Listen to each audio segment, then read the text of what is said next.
संभाजीनगरमधल्या संभाजी पेठेमधल्या परिसरातनं या रॅलीला सुरुवात झाली। तिथे आधी महात्मा फुले आणि सावित्रीबाई फुले यांच्या दोघांच्याही पुतळ्याला अभिवादन करून या तिरंगा रॅलीची सुरुवात झालेली आहे।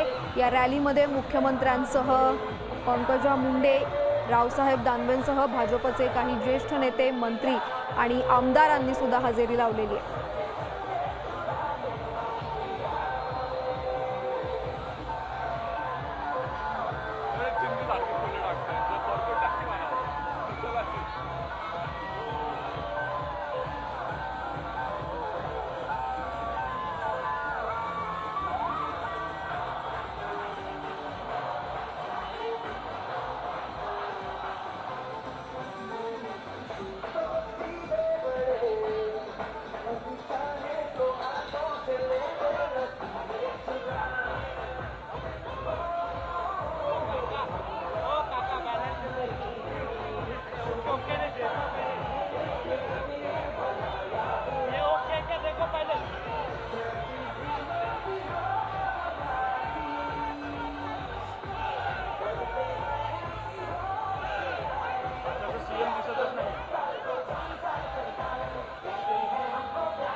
आपण बघू शकतोय की विविध देशभक्तीपर गीतं गाऊन उत्साह शिगेला पोचलेला आहे। तसंच भारत माता की जयच्या घोषणा आणि हातामध्ये तिरंगा घेऊन लोक मोठ्या संख्येनं या रॅलीमध्ये सहभागी झालेले आहेत। तसंच जवळपास 50 ते 60 फुटाचा तिरंगा घेऊन सुद्धा लोक चालत या रॅलीमध्ये तो झेंडा मिरवताना आपल्याला दिसतायत। मुख्यमंत्र्यांच्या हातात स्वतः ते तिरंगा घेऊन या रॅलीमध्ये सहभागी झालेले आहेत।